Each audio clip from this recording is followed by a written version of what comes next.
साथियों जय भीम। मैं हूं पराग महेंद्र। आप देख रहे हैं द थिंग। द थिंग के तमाम पत्रकारों को मिल रही है मनुवादियों से लगातार धमकियां। जी हाँ दोस्तों, आपने बिल्कुल सही सुना। लगातार हमको उन तमाम मनुवादियों से धमकियां मिल रही है। उनके फोन, उनके कॉल आ रहे हैं, उनके मैसेजेस आ रहे हैं। किस प्रकार बाबा साहब की बात हमें बार बार ये याद आती है। आज मुकनायक को 103 वर्ष हो चुके हैं। बाबा साहब ने आज ही के दिन मुकनायक की शुरुआत की थी और उनका यह कहना रहता है कि तमाम जो मनुवादी पत्रकार है या फिर उनकी पत्रकारिता है, ये अगर अपने समाचार पत्रों के अंदर में मेरी अगर जय जयकार कर रहे हैं, मेरी अगर किसी भी बात की तारीफ कर रहे हैं, तो मुझे ऐसा लगता है कि कहीं ना कहीं मेरा जो काम है वो गलत दिशा पर जा रहा है। और इसीलिए बाबा साहब ने अपने तमाम बहुजन समाज को अपनी आवाज को बुलंद करने के लिए, उनके अंदर में जन जागृति करने के लिए, सही गलत की पहचान करने के लिए मुकनायक की शुरुआत की थी। और यहाँ पर हम लोग बातचीत कर रहे हैं कि इसी मुकनायक की श्रृंखला को आगे बढ़ाते हुए, इसी विरासत को आगे बढ़ाते हुए हम जो पहल द थिंग के माध्यम से लगातार कर रहे हैं, ऐसे में हमें भी काफी सारी दिक्कतों, समस्याओं का सामना करना पड़ रहा है। और लोग हमें भी अनेकों तरीके से फोन कर रहे हैं, तमाम वो मनुवादी लोग, और धमकाने की कोशिश कर रहे हैं, जान से मारने की धमकियां दे रहे हैं। आखिर ये पूरा क्या मामला है, किस तरीके से कॉल मैसेजेस आ रहे हैं। हम यहाँ पर हमारे साथ में उपस्थित है हमारे द थिंग के एंकर रिपोर्टर हितेश, और साथ ही हमारे द थिंग के एंकर रिपोर्टर इंजीनियर स्नेहा। इनसे बातचीत हम करेंगे और साथ ही साथ मैं भी अपना जो अनुभव है वो आपसे हम लोग साझा करेंगे और बताएंगे कि किस तरीके से मनुवादी मेन स्ट्रीम का मीडिया तो काम कर रहा है, और उनके ही टक्कर में अगर बहुजन मीडिया काम करता है, उन्हें कौन सी समस्याओं का सामना करना पड़ता है, कितना मुश्किल हो चुका है अपनी आवाज को बुलंद रखना, अपनी बात इस देश के अंदर में तमाम उन लोगों तक के पहुंचाना जिनकी बात कोई नहीं करता। क्या मामला है, किस तरीके से सारी बातचीत रही, या फिर कैसे फोन कॉल आ रहे हैं? ये मामला जो शुरू हुआ तो ये बीबीएयू से शुरू हुआ। बीबीएयू में लगातार हम खबर चला रहे बीबीएयू की खबर हम लगातार चला रहे थे, जिसमें मामला ये था कि एबीवीपी की छात्रा ने बाबा साहब अम्बेडकर की तस्वीर को पैर तले रोंदने की बात की थी और वहां से ये मामला शुरू हुआ। उसकी खबरें हम लोग लगातार चला रहे थे। बीबीएयू के छात्र जो है वो प्रोटेस्ट कर रहे हैं और आज भी कर रहे हैं। तो ये जो खबरें हैं ये लगातार फ़ेसबुक पर वायरल चल रही थी और यूट्यूब पर भी वायरल चल रही थी। तो ऐसे में ऐसे तो बहुत मैसेजेस आते हैं व्हाट्सएप पर और कई बार ट्रोल करते हैं और ख़ासकर पहले जय जय श्री राम से शुरुआत करते हैं। अब हम ये भी नहीं कह सकते कि जय श्री राम कहने वाले जो लोग हैं वो हमको ट्रोल कर रहे हैं या वाक़ई में प्रभु राम का नाम लेकर जो है वो हमको ये बताना चाहते हैं, अपना आइडेंटिफ़िकेशन दे रहे हैं। इसके पहले सिर्फ़ व्हाट्सएप पर मैसेज किया करते थे और मैसेज में वो पहले बातचीत करने की कोशिश करते थे और फिर उसके बाद जो है वो अपने मेन पॉइंट पर आते थे कि मतलब कि ये काम कहाँ से चल रहा है, कौन है आपके पीछे, पैसा मिल रहा है क्या? और फिर वहाँ से धीरे-धीरे जो है वो विवाद बढ़ाकर तो पहले-पहले हम इनको रिप्लाई भी करते थे। विवाद बढ़ाकर फिर जो है वो तेरी-मेरी पर आते थे और गाली-गलौच पर आते थे। फिर ये व्हाट्सएप का जो सिलसिला है वो तो अभी तक थमा नहीं है। लेकिन लेटेस्ट में अभी का आज का ये मुद्दा है कि एक फ़ोन आता है मुझे और मुझे पूछा जाता है कि कहाँ से आप बोल रहे हैं? तो मैंने कहा कि आप कहाँ से बोल रहे हैं? आपने फ़ोन किया है? तो छत्तीसगढ़ से उनका कहना ये था, वो छत्तीसगढ़ के हैं, मध्य प्रदेश के हैं, बिहार के हैं, झारखंड के हैं, ये तो नहीं मालूम। लेकिन उनका कहना ये था कि मैं छत्तीसगढ़ से बोल रहा हूँ और पांडे जी बोल रहा हूँ। खुद ही अपने नाम के पीछे जो है वो जी लगा रहा था। और उसके बाद उसने जो है अपनी बातचीत शुरू की और बातचीत के दौरान ही बाबा साहब ने संविधान लिखा, क्या संविधान आखिर किसने लिखा? तो मैंने कहा कि ये तो रिसर्च और आपकी पढ़ाई का विषय है, आप पढ़ लो। तो उसके बाद लगातार उसने जो है गाली की बौछार कर दी और उसने कहा कि तुम ज़िंदा नहीं बचोगे। तो इस प्रकार की बड़ी बात सामने आई है। हम हालाँकि हम डरते नहीं हैं, ऐसे तो मैसेजेस तो 1000 मैसेजेस मेरे पास पेंडिंग पड़ रहे थे जिसमें कि कइयों बार जो है वो इस प्रकार के मैसेजेस होते हैं जिसमें कि गाली-गलौच हो। लेकिन अब फ़ोन कॉल के माध्यम से आ रहे हैं, उसमें टाइम भी जाता है और वो डराने की कोशिश कर रहे हैं, लेकिन हम डरने वाले लोग नहीं हैं। हम तो जो है वो लगातार अपने काम को अपने हिसाब से करते रहेंगे। देखिए, जान से मारने की धमकियाँ यहाँ पर मिल रही है, बताया गया है। आप सोचिए, आज़ादी का अमृत महोत्सव भारत ने मनाया, इतने वर्ष हो चुके हैं आज़ादी को, उसके बावजूद भी मानसिकता किस प्रकार इस देश के अंदर में तमाम लोगों की बनी हुई है। सांप्रदायिक माहौल को बनाने का जो काम लगातार मनुवादी लोगों के माध्यम से चल रहा है, और ऐसे में एक मेन स्ट्रीम के साथ में बहुजन मीडिया का, सोशल मीडिया का जिस तरीके से बने रहना और आपकी तमाम बहुजन समाज की आवाज को बुलंद करना, ये कितना जरूरी हो चुका है। और ऐसे में हमारे लिए कितनी मुश्किलें बनी बनी हुई है, लेकिन इसके बावजूद भी हम लोग रुकने वाले नहीं है। हम लोग इन तमाम लोगों के, इस तरीके के जो मनुवादी विचारधारा रखने वाले लोगों के फोन कॉल और इनके मैसेजेस का डटकर सामना कर रहे हैं, इनके जवाब भी उतने ही बुलंदी के साथ में दे रहे हैं। हितेश हमारे साथ में है और पूछेंगे क्या समस्या आ रही है काम करते वक्त, और हम जो अक्सर हम लोग फील्ड में रहते हैं तब क्या क्या समस्या आ जाती देखिए, सबसे पहले तो मैं आपको ये बताना चाहता हूँ कि जितने भी बहुजन समाज के रिपोर्टर हैं या फिर बहुजन मीडिया जो लोग चलाते हैं, ये उनके लिए कोई नई बात नहीं है। लोगों की धमकियाँ मिलना या फिर लोगों के द्वारा उनको ब्लैंक कॉल्स आना या फिर उनको धमकाना, ये आए दिन हमारे लिए रोज़ का सिलसिला बन चुका है। और हम जब फील्ड में जाते हैं तो लोग हमको एक अलग नज़रिए से देखते हैं। जैसे कि अगर आप मेन स्ट्रीम मीडिया से हैं तो आपकी इज़्ज़त जो है वो चाँद सितारों पर होती है। लेकिन आप अगर किसी बहुजन मीडिया के पत्रकार हैं तो आपके आईडी को ऐसा बार-बार ऐसा देखा जाएगा, आपके चेहरे को पहचानने की कोशिश की जाएगी और आपको अपनी नज़रों से वो इंसल्ट करने का काम करते हैं। तो इस तरीके के जो लोग हैं, ये लोग हमेशा से ही आप ज़मीन पर जब आप काम करेंगे तो आपको रोज़ मिलते हैं। लेकिन जब हम बहुजन आइडियोलॉजी की बात करते हैं, महापुरुषों की विचारधारा की बात करते हैं और इस देश में तमाम मनुवादी संगठन जो इस देश में बार-बार बाबा साहब को गालियाँ देने का काम कर रहे हैं, बाबा साहब के संविधान के खिलाफ में बात कर रहे हैं, आरक्षण को गलत बोलने का काम कर रहे हैं। जब उनके पास में जब हम सवाल लेकर के जाते हैं तो उनके पास में पर्याप्त जवाब नहीं होता।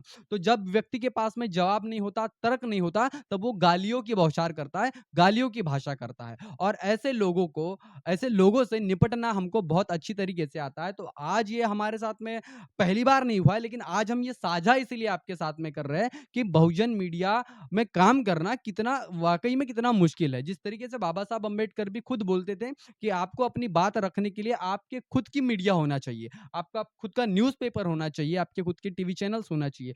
तो आज बहुजनों के बड़े-बड़े मीडिया मीडिया प्लेटफ़ॉर्म तो नहीं है, लेकिन आज हमारे पास में जितना भी बहुजन मीडिया के द्वारा हमारे फ़ोन से शूट कर रहे हैं, छोटे-छोटे कैमरों से शूट कर रहे हैं और जो खबरें लोगों को दिखा रहे हैं, इन खबरों से बहुजन समाज आज जाग रहा है और जब-जब भी बहुजन समाज जागता है तो मनुवाद की जड़ें हिल जाती है। इसलिए वो इस प्रकार की धमकियाँ देने का काम हमारे लोगों को और हमारे आज चैनल का मतलब हमारे लोगों को जो गल धमकियाँ मिल रही है, वो धमकियाँ इनके तरफ से आए दिन मिल रही है और मिलती रहेगी और इस बात से हम कोई डरने वाले नहीं है। ऐसे भी जो है कई बार फील्ड में धक्का-बुक्की करने का भी ये मतलब ऐसे अनुभव भी हमको आए हैं और उसके बाद अब इस प्रकार के अनुभव आ रहे हैं। लेकिन हम लोग किसी भी हाल में डरने वाले नहीं हैं क्योंकि हमने ये जो चुना है, इस फील्ड को चुना है कि हम पत्रकारिता करेंगे और लोगों की आवाज़ को है पहुँचाएँगे। लोगों की आवाज़ हम बनेंगे, तो हम लोग ये वो काम अपना निरंतर करते रहेंगे। बशर्ते उन लोगों को भी जो है सुधरना तो चाहिए लेकिन वो जो है ये कह सकते हैं हज़ारों-हज़ारों सालों का एक ईगो है उनके पास। एक स्टिग्मा है कि हम इस जाति से आते हैं, हम सवर्ण हैं, हम और हमारे पास जो है पावर रहा है। तो ये तमाम चीज़ों को लेकर वो अपने घमंड को लेकर जो है, वो हमारी जान पर बनने की कोशिश करते हैं, हम पर हावी होने की कोशिश करते हैं। देखिए, जिस प्रकार हमको जिन समस्याओं का सामना करना पड़ रहा है, बाबा साहब ने जब मूक नायक की शुरुआत की थी, उस दौर के अंदर में भी बाबा साहब को इसीलिए मूक नायक की शुरुआत करनी पड़ी, क्योंकि उस समय के अंदर में लोकमान्य तिलक, जिसको कहते हैं लोकमान्य, तो तिलक के माध्यम से जिस केसरी को शुरुआत किया गया, देखते हैं हम अगर इतिहास में, तो इतिहास के पन्नों को पलटते हैं, तो केसरी के अंदर में बाबा साहब के खिलाफ, बाबा साहब के लिए जिन गालियों का उपयोग किया जाता था, ऐसी कोई गाली नहीं बची होगी। इसके बावजूद भी बाबा साहब ने मूक नायक को शुरुआत किया। उनको पता हुआ कि इन तमाम इस देश के अंदर रहने वाले लोगों को, जिनकी आवाज़ कोई नहीं है, उनका मैं मूक नायक बनूँगा। तो ऐसे में बाबा साहब के नज़रिए से क्या होनी चाहिए पत्रकारिता, या बाबा साहब किस प्रकार जब 1916 से इस सामाजिक जीवन के अंदर में आ जाते, उसके बाद में 1920 के अंदर में मूक नायक को शुरुआत करते, कैसे कैसा नज़रिया होगा बाबा साहब का उस समय में मूक नायक को लेकर? तो बाबा साहब का मूकनायक के पीछे कहो या फिर जितने भी अखबार बाबा साहब निकाले थे, तो उनका एक उद्देश्य रहा कि सबसे पहले समाज का नेतृत्व करना। दूसरी बात ये रहा कि इस देश की व्यवस्था को समझाना और जैसे कि राजनीतिक मुद्दे छिड़ते थे, उन तमाम मुद्दों का विश्लेषण बाबा साहब जो है, वो अपने लेखों के माध्यम से करते थे और इतना ही नहीं हम ये कह सकते हैं कि उन्हें जवाब भी देते थे। समाज को भी अब उसमें उस समय भी काफ़ी दिक्कतों का सामना करना पड़ा था, आर्थिक संकट रहा और कई अखबार बंद हुए, फिर शुरू हुए, फिर दूसरा शुरू किया, फिर बंद हुआ, फिर तीसरा शुरू किया। तो इस प्रकार का हुआ तो हम भी कम साधन संसाधन में कैसे चलाया जाता है मीडिया को, हम भी वो बाबा साहब से सीख रहे हैं। तो बाबा साहब का जो ओवरऑल पत्रकारिता रही, वो पत्रकारिता उन लोगों के लिए रही जो हजारों हजारों सालों से मुख्य धारा में नहीं आए और इस देश की राजनीति को राजनीतिक चेतना निर्माण करने के लिए वो अपना लिखान करते थे। चाहे फिर वो केसरी परिवार हो या फिर चाहे कांग्रेस परिवार हो, कांग्रेस की रणनीति पर बात हो, चाहे फिर वो ब्रिटिश गवर्नमेंट के अंदर कोई भी फैसला हो रहा, उन तमाम बातों को लेकर बाबा साहब जो है, वो अपने अखबारों के माध्यम से अपने लोगों को आगाह करते थे और बताते थे।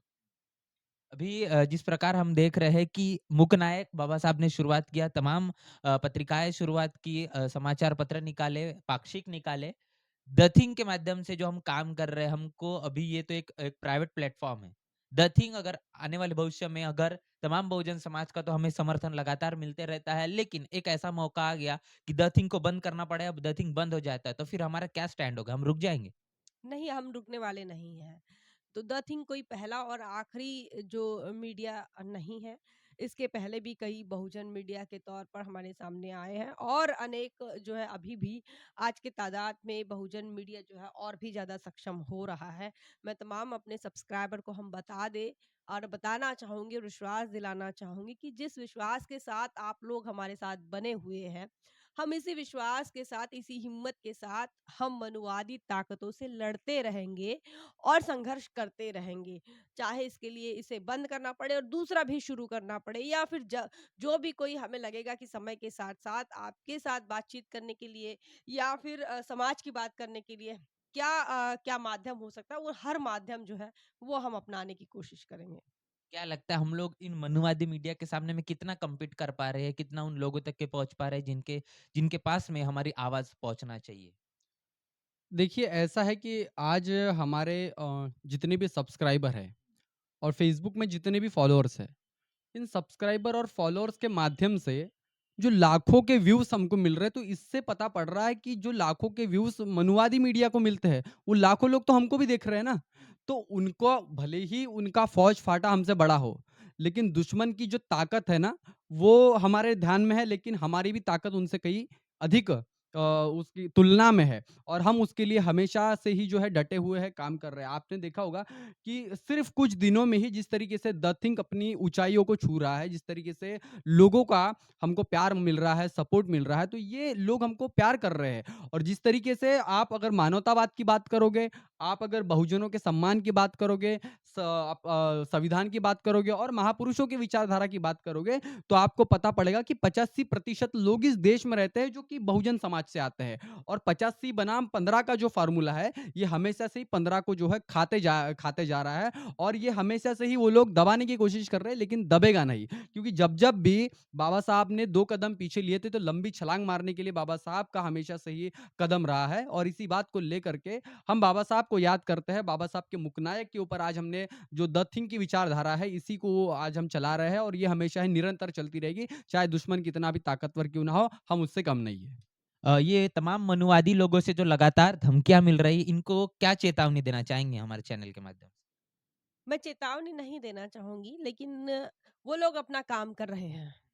तो उन्हें चेतावनी देना या फिर उनके लिए कोई मैसेज छोड़ना, ये मुझे तो ठीक नहीं लगता। हाँ, अगर सामने आ जाए तो फिर बात पता चले कि क्या क्या कर सकते हैं, वो भी क्या कर सकते हैं और हम भी क्या कर सकते हैं। लेकिन वो मनुवादी लोग हैं, तो वो काम करेंगे अपना। हमारा काम है अपनी समाज के लिए बात करना, समाज के लिए आवाज़ उठाना, गलत के लिए बात करना, न्याय की बात करना, न्याय के हम पक्षधर रहेंगे और हर बार न्याय के लिए खड़े रहेंगे। चाहे वो दलितों के लिए न्याय हो, चाहे आदिवासियों के लिए न्याय हो, चाहे ओबीसी के लिए हो, चाहे फिर इस देश के माइनॉरिटीज़ के लिए हो।